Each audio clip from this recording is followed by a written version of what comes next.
Chapter 3.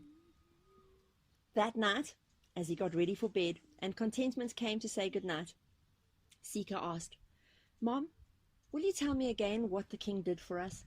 I mean, tell me about where we used to live." Contentment sat down, remembering. "Fear," she said with a shiver. "We lived in fear all the time, every day. It was so awful, Seeker. I'm so glad that you were just a baby. I don't want you to remember those days. You don't remember the dragon, do you?" Seeker sat up. "Oh, yeah, tell me about that dragon again." Contentment shuddered. "Ugly, horrible, smelly, slimy. He had the most disgusting habit of picking his nose and burping out loud, just to be rude. The dragon used to breathe thoughts into our minds continually, thoughts about being afraid, afraid of everything." "Afraid of everything?" Seeker echoed. Contentment nodded sadly. "We were afraid to go outside, but even more afraid to stay inside. We were afraid of people, but more afraid to be alone. We were afraid of the dark, afraid of the light. We were afraid of everything. All the time, every day, we lived in fear." Contentment seemed lost in the horrible memories. Seeker gently called to her. "But Mom, the king changed all that, right?" Contentment smiled. "Yes, Seeker, the king changed everything. He set us free from fear. One day he marched right into the village, looked at the dragon right in the eye, and he began to sing." "Sing?" Seeker echoed in surprise. He didn't remember hearing this part of the story before. His mother nodded. "That was a strange thing to do to a dragon, don't you think? But it worked. The king sang about not being afraid, about trusting and believing. And as he sang, the dragon became smaller and smaller and smaller until it disappeared." "Wow!" Seeker exclaimed. "Then the king brought all of us who lived in fear into the village of peace and harmony here in his kingdom." Contentment continued, "And he taught us a song to sing if ever the dragon fear tried to make us afraid again. It went like this.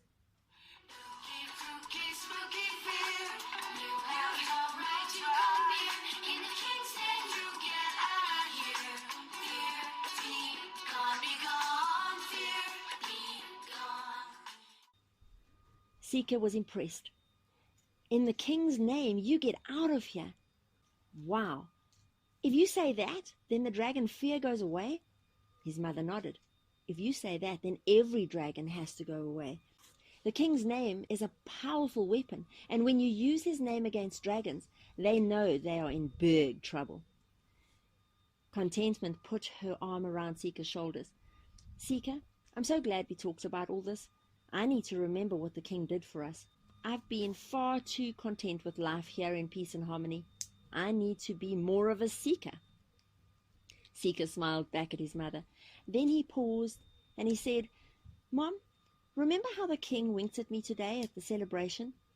Well, I've been thinking, and, well, can I get to know the king like you do?" "Oh, yes, Seeker, as long as you really want to. That is very important. People can live in the kingdom. They can eat at the king's banquet table every week, but no one actually gets to know the king unless they really want to." Contentment pulled back slightly and looked at Seeker in the eye. "Do you really want to?" "Uh-huh," Seeker nodded solemnly. To his amazement, Contentment shook her head and folded her arms firmly. No, you must really want to. Do you really want to, Seeker?" Seeker thought. He thought about his friends. He thought about the carnival of selfishness, and he thought about the clowns and the rides and the candy. And then Seeker thought about how the king looked at him. And suddenly, none of those other things mattered at all. "Yes," he said with confidence. "Yes, I really want to." "All right," Contentment smiled, and she stood to her feet. "Then you can go tomorrow to see the king, all by yourself." "Tomorrow?" Seeker was surprised. "To see the king? All by myself?" "Tomorrow. to see the king, all by yourself," Contentment assured him, tucking his blankets around him. "Good night, Seeker. Sweet dreams." She put out the lamp and closed the door quietly behind her. "Wow," Seeker said to himself. "All by myself to see the king. What am I going to say? What is he going to say? What are we going to say? I better practice. Let's see. I should be very official, stand and say, 'Good day, Your Majesty.' Or maybe I should be more friendly and say, 'Hello, Your Majesty.' Or maybe," Seeker's eyes twinkled, "I should have fun and say, 'Hey, Your Majesty, what's happening?'" Seeker laughed, and then he shook his head. "But no, that's not quite the right way to speak to the king. I'll say, 'Good day, Your Majesty.' That's the best." Just think, yesterday all I wanted to do was go to carnival, but now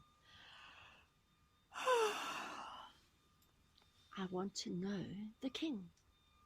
And Seeker fell asleep, and he dreamed all night about the king and the castle and those long shining hallways.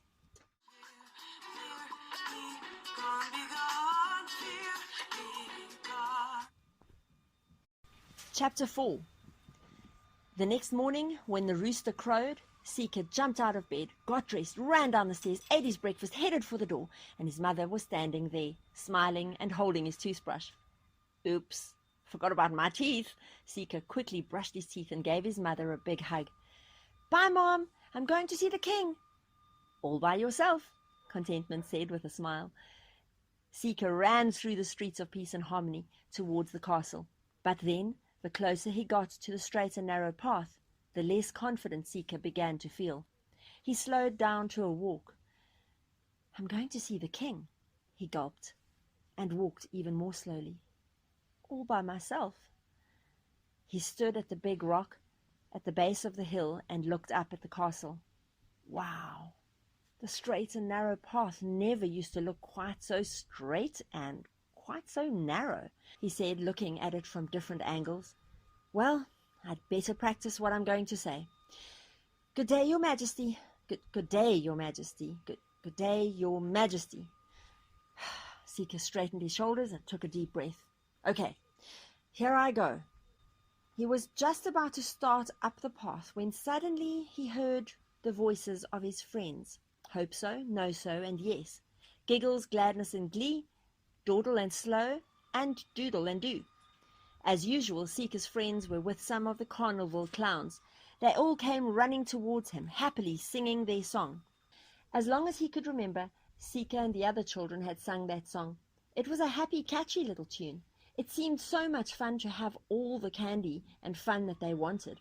But if any child had ever paused to look, or if they had stopped to really think about how selfish they were acting, they would have seen beyond the cheerful clown masks.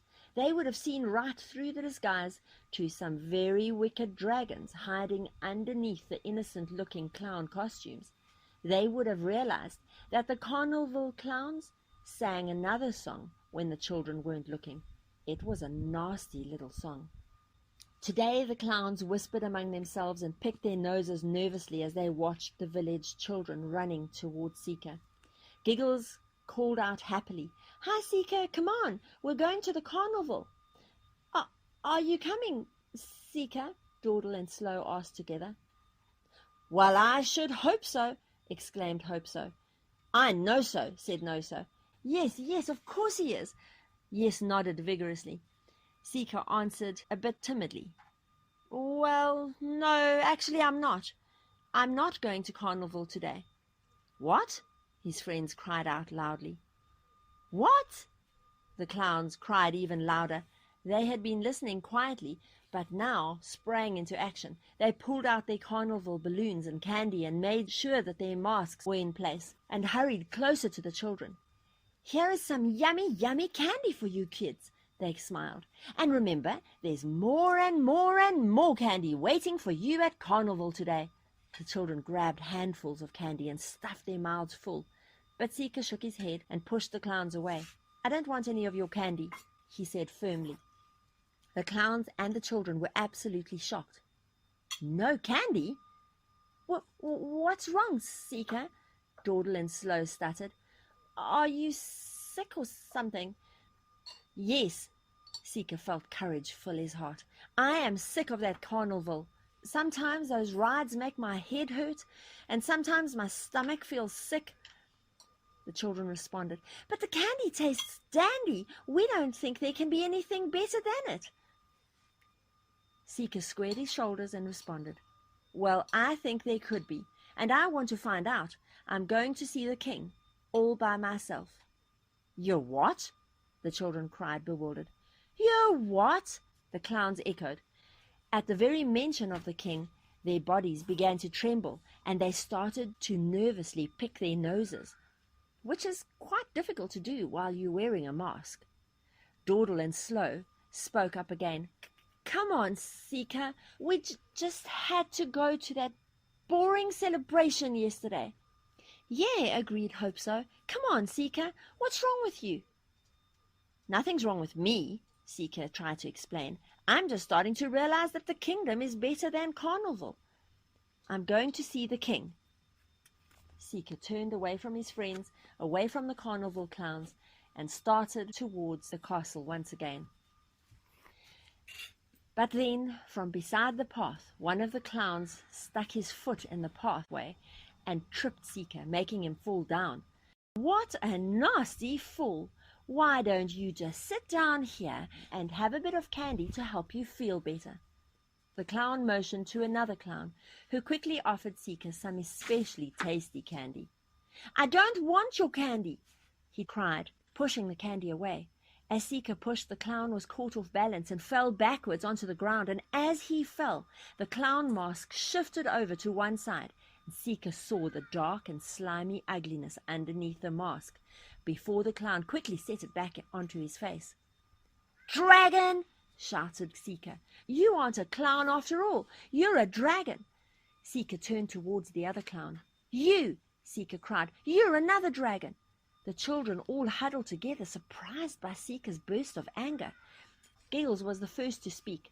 Seeker, she said nervously, you must have hit your head really hard when you fell. Are you all right? Glee laughed at Seeker.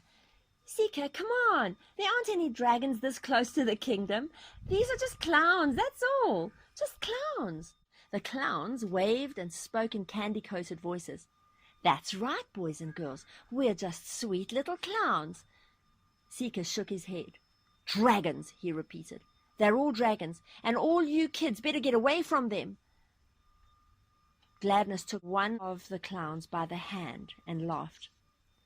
Look at me, everybody. I'm holding on to a really bad dragon. I'm sure glad it doesn't bite. The clown licked a lollipop innocently, and the other children laughed. Let's get going to carnival, Dawdle and Slow said together. Yes, said Yes, with a flip of her curls. Let's leave Seeker alone. He needs to get busy. Maybe there are more dragons hiding around here for him to find. Yes pretended to pick her nose and search for dragons. The other children laughed and began to pick their noses also while making fun of Seeker. It's not funny, he whispered, biting back the tears that threatened to spill out. The clowns are dragons. You need to be careful. The children just laughed harder. The clowns made fun of Seeker, and some of the children, even his very best friends, called him names. It hurt Seeker inside, but he turned back towards the straight and narrow path, all by himself. I don't care what you call me, Seeker said, wiping away the tears that escaped from his eyes. I'm going to see the king. And with that, he turned and ran up the path towards the castle. From the bottom of the hill, the clowns and children tried to stop him again. But the king's boring, Seeker, they called out. Come with us to the carnival. We have candy for you, Seeker, called the clowns. Lots and lots of candy. Seeker ran, and as he ran, the clowns and the children continued to call out to him. He shut out their voices and focused on what he had planned to say to the king. Good day, Your Majesty. Good day, Your Majesty. Finally, the clowns and the children gave up and went on their way to the Carnival of Selfishness.